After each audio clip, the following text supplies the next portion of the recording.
കുട്ടി സ്റ്റോറീസിലേക്ക് ഏവർക്കും സ്വാഗതം. നമുക്ക് കേട്ടാൽ പോലും വിശ്വസിക്കാനാവാത്ത പല സംഭവങ്ങളും നമുക്കിടയിൽ സംഭവിക്കാറുണ്ട്.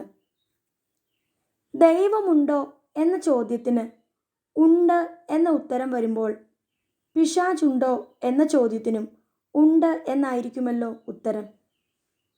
അങ്ങനെ വിശ്വസിക്കാനാണ് ഞങ്ങൾക്കും ഇഷ്ടം. നമ്മുടെ കഥകൾ ഇഷ്ടമുള്ള നിങ്ങൾ തീർച്ചയായും ഈ കഥയും കേട്ട് ഞങ്ങളെ സപ്പോർട്ട് ചെയ്യണേ. കഥ മുഴുവനായും കേൾക്കണേ. നിങ്ങളുടെ അഭിപ്രായങ്ങൾ എന്തായാലും ഞങ്ങളെ അറിയിക്കണേ.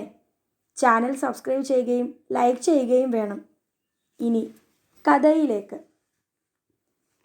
രാത്രി ഒരുപാട് വൈകിയിരുന്നു.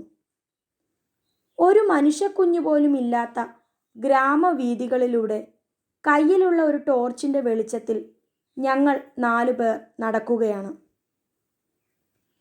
ഞങ്ങൾ എന്ന് പറഞ്ഞാൽ ഞാൻ, സൂരജ്, എൻ്റെ സുഹൃത്തുക്കളായ റെനി, അനീഷ്, കിരൺ. ഇപ്പോൾ നിങ്ങൾ ചിന്തിക്കുന്നുണ്ടാവൂലേ ഞങ്ങൾ ഈ കൂരിരുട്ടിൽ എവിടേക്കാണ് പോകുന്നതെന്ന്. അത് ഒരു ചെറിയ കഥയാണ്.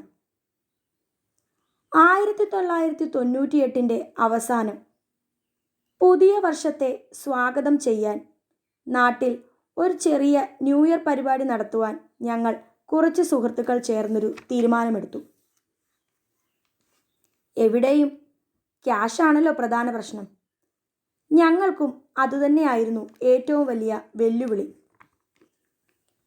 നാട്ടിലെ ഒരു ചെറിയ ട്രൂപ്പിൻ്റെ ഗാനമേള നടത്തുവാനാണ് പ്ലാൻ ഇട്ടത്. നാട്ടുകാരെല്ലാവരും നല്ല സപ്പോർട്ടായിരുന്നു. പണത്തിനു വേണ്ടി നോട്ടീസ് അടിച്ച് പിരിവ് നടത്തുവാൻ തീരുമാനമായി. അങ്ങനെ ഏറെക്കുറെ ഞങ്ങളുടെ ഗ്രാമപ്രദേശത്തെ എല്ലാ വീടുകളും കയറിയിറങ്ങി. പക്ഷേ ഉദ്ദേശിച്ച രീതിയിലുള്ള കളക്ഷൻ കിട്ടിയില്ല. ഇനി എന്തു ചെയ്യും എന്നുള്ള ചിന്തയിൽ ഞങ്ങൾ ശങ്കിച്ചു. അങ്ങനെയാണ് അയൽ ഗ്രാമത്തിലും കൂടി നോട്ടീസ് വിതരണം ചെയ്ത് പിരിവ് നടത്തുവാൻ നിശ്ചയിച്ചത്. അതിൻ്റെ ഭാഗമായിട്ടാണ് ഈ രാത്രിയിൽ കൂരാക്കൂരിരുട്ടത്ത് ഞങ്ങൾ നടന്നു പോകുന്നത്. പിരിവ് കഴിഞ്ഞ് മടങ്ങി വരുന്ന വഴിയാണ്. നേരം ഒരുപാട് വൈകി. അന്നത്തെ കാലമായതിനാൽ വാഹനങ്ങളുടെ എണ്ണവും സൗകര്യങ്ങളും പൊതുവെ കുറവായിരുന്നു. ഞങ്ങൾ ഒരു പാടവരമ്പിലൂടെയാണ് ഇപ്പോൾ സഞ്ചരിക്കുന്നത്. ടോർച്ചും പിടിച്ച് ഏറ്റവും മുൻപിൽ നടക്കുന്നത് റെനിയാണ്. അതിൻ്റെ പിന്നിൽ അനീഷ്, തൊട്ടു പിന്നിൽ കിരൺ, ഏറ്റവും പിറകിൽ ഞാൻ. നോട്ടീസും കൂപ്പണുമെല്ലാം എൻ്റെ കയ്യിലാണ്. ഡിസംബർ ആയതിനാൽ തന്നെ നല്ല തണുപ്പുണ്ടായിരുന്നു. നെൽപ്പാടമായതിനാൽ അത്യാവശ്യം നിലാവെളിച്ചമുണ്ടായിരുന്നു. പാടവരമ്പ് അവസാനിക്കുന്നത് ഒരു തോടിൻ്റെ കരയിലാണ്. അടുത്ത പ്രദേശങ്ങളിലൊന്നും തന്നെ വീടുകൾ ഉണ്ടായിരുന്നില്ല. തോടിൻ്റെ ഒരു കരയിൽ ചെറിയ പൊന്തക്കാടുകൾ നിറഞ്ഞ സ്ഥലമായിരുന്നു.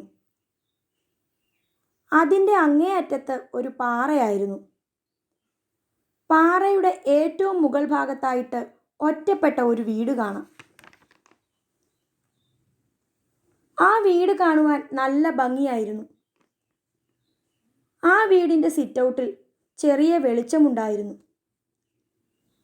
ക്രിസ്മസിൻ്റെ അന്നത്തെ പുൽക്കൂടും നക്ഷത്രവുമൊക്കെ ഇട്ടിരുന്നു, ചെറിയ ബൾബുകളും. അവിടെ ആരും ഉറങ്ങിയിട്ടില്ലെന്ന് തോന്നുന്നല്ലോടാ അനീഷേ, റെനിയാണ് പറഞ്ഞത്.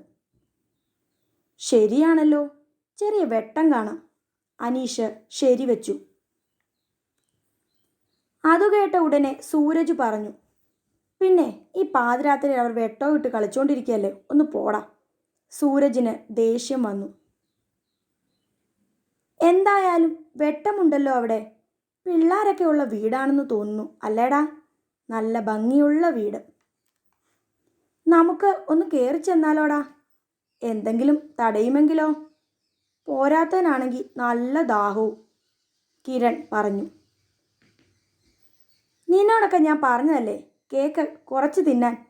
വെറുതെ കിട്ടിയതാണെങ്കിലും മൊത്തം അങ്ങ് തിന്നോണം. അതാ ഈ ദാഹം. കൂട്ടത്തിൽ ഇത്തിരി ദേഷ്യക്കാരനായ സൂരജ് പറഞ്ഞു. നല്ല ഭംഗിയുള്ള വീടായിരുന്നു അത്.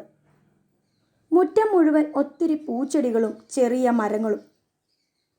എന്തായാലും ഞങ്ങൾ 4 പേരും കൂടി ആ വീട്ടിലേക്ക് ചെല്ലുവാൻ തീരുമാനമായി. റെനി ബെല്ലടിച്ചു. അപ്പോൾ അകത്ത് ചെറിയ പാദസരത്തിൻ്റെ കിലുക്കവും കാലനക്കവും കേൾക്കാമായിരുന്നു. കുട്ടികളൊന്നും ഉറങ്ങിയിട്ടില്ലെന്ന് തോന്നുന്നു. പാദസരത്തിൻ്റെ ശബ്ദം കേൾക്കാമല്ലോടാ, കിരൺ പറഞ്ഞു. എന്തായാലും പൈസ കിട്ടിയില്ലെങ്കിലും ഇത്തിരി വെള്ളം കിട്ടിയാൽ മതിയായിരുന്നു. അങ്ങനെ ആ വീടിൻ്റെ വാതിൽ തുറക്കപ്പെട്ടു. ഏകദേശം 35-40 വയസ്സ് പ്രായം തോന്നിക്കുന്ന ഒരാൾ. അയാളാണ് വാതിൽ തുറന്നത്. തൊട്ടുപുറകെ അയാളുടെ ഭാര്യയും 2 കൊച്ചു പെൺകുട്ടികളും. നിങ്ങളൊക്കെ ആരാ? എന്താ വേണ്ടത്? അയാൾ ഗൗരവത്തിലെന്നേനെ ചോദിച്ചു. കാര്യങ്ങളെല്ലാം ഞങ്ങൾ വിശദീകരിച്ചു. കുടിക്കുവാൻ അവർ ഞങ്ങൾക്ക് വെള്ളവും തന്നു. ഇതിൽ എന്താണ് പേടിക്കുവാനുള്ളത് എന്ന് നിങ്ങൾ കരുതും. എന്നാൽ ബാക്കി കൂടി നിങ്ങൾ കേട്ടിട്ട് പറഞ്ഞോളൂ. അവർ സിനിമ കഴിഞ്ഞ് വന്നതേ ഉള്ളൂവെന്നും കിടക്കാൻ തുടങ്ങുമ്പോഴാണ് ഞങ്ങൾ വന്നതെന്നും പറഞ്ഞു. ഇന്നിനി ഈ അറിയാത്ത നാട്ടിൽ വേറെ എങ്ങും പോവണ്ട എന്ന് ഗൃഹനാഥൻ ഞങ്ങളോട് പറഞ്ഞു. ഞങ്ങൾക്ക് കിടക്കുവാൻ സിറ്റൗട്ടിൽ സൗകര്യം ഏർപ്പാടാക്കി തരികയും ചെയ്തു. അങ്ങനെ ഞങ്ങൾ കിടന്നു. പെട്ടെന്ന് തന്നെ ഞങ്ങൾക്ക് കിടക്കുവാനായി ലൈറ്റുകളെല്ലാം അയാൾ അണയ്ക്കുകയും ചെയ്തു. ഒന്ന് മയങ്ങിക്കഴിഞ്ഞപ്പോഴേക്കും പെട്ടെന്നായിരുന്നു ആരുടെയോ പൊട്ടിപ്പൊട്ടിയുള്ള കരച്ചിൽ ഞങ്ങൾ കേട്ട് എഴുന്നേറ്റത്. വെട്ടവും വെളിച്ചവും ഒന്നുമില്ലാതെ എങ്ങനെയോ ഞങ്ങൾ ചാടി എഴുന്നേറ്റു. കയ്യിലുള്ള ടോർച്ച് എവിടെയോ പോയി. ഞങ്ങൾ ശരിക്കും ഞെട്ടിപ്പോയി. പെട്ടെന്നാണ് അത് സംഭവിച്ചത്. ഞങ്ങൾക്ക് മുന്നിലൂടെ ഒരു തീക്കുണ്ടം പോലെ എന്തോ ഒരു സാധനം തെന്നി മാറിപ്പോയി. ആ കൂരിരുട്ടിലും അത് ഞങ്ങൾക്ക് വ്യക്തമായി കാണാമായിരുന്നു. ശരിക്കും പേടിയായിപ്പോയി. ഉറക്കച്ചടവിലായതിനാൽ എന്താണെന്ന് മനസ്സിലാവുന്നുണ്ടായിരുന്നില്ല.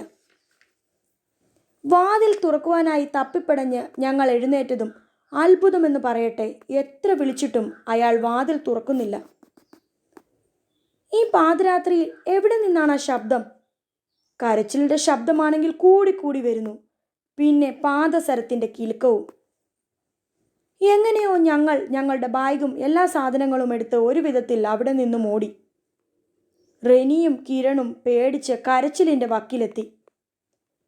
കുറെ ഓടി ഞങ്ങൾ. അങ്ങനെ ഞങ്ങൾ 4 കൂടിയുള്ളൊരു സ്ഥലത്തെത്തി. അപ്പോഴേക്കും നേരം വെളുക്കാറായിരുന്നു. അവിടെ ദൈവാധീനം എന്ന പോലെ ഒരു ചായക്കട തുറന്നിരുന്നത് ഞങ്ങൾ കണ്ടു. പേടിച്ച് വിളറി വെളുത്ത ഞങ്ങൾ ആ തണുപ്പിലും വിയർത്തിരുന്നു. ചായക്കടക്കാരൻ ചേട്ടനോട് ആ വീട്ടിൽ നടന്ന സംഭവങ്ങൾ വിവരിച്ച ഞങ്ങൾ കേട്ടത് ഞെട്ടിക്കുന്നൊരു കഥയായിരുന്നു. ഞങ്ങൾ കയറിയ ആ വീട്ടിൽ 3 മരണങ്ങൾ നടന്ന വീടായിരുന്നു അത്രേ. ഗൃഹനാഥൻ ഭാര്യയ്ക്കും തൻ്റെ മക്കൾക്കും വിഷം കൊടുത്ത് കൊലപ്പെടുത്തിയ ശേഷം അയാളും വിഷം കഴിച്ച് മരിക്കാൻ ശ്രമിച്ചു. പക്ഷേ അയാൾ മാത്രം മരിച്ചില്ല, രക്ഷപ്പെട്ടു. രാത്രി അറിയാവുന്നവരാരും ആ വഴി പോകാറില്ലത്രേ. അവിടെ എന്തോ അസ്വാഭാവികമായി സംഭവിക്കാറുണ്ടെന്ന്. പലരും ആ വഴി പോകുമ്പോൾ പാദസരത്തിൻ്റെ കിലുക്കം കേൾക്കുമായിരുന്നുവെന്ന്. എന്തായാലും ഭാര്യയും മക്കളും പോയതോടുകൂടി അയാൾക്ക് ഭ്രാന്തായതാണെന്നാണ് നാട്ടുകാർ പലരും പറയുന്നത്. എന്തായാലും ഞങ്ങൾ ശരിക്കും കേട്ടതാണ് ആ പൊട്ടിക്കരച്ചിലും പാദസരത്തിൻ്റെ കിലുക്കവും.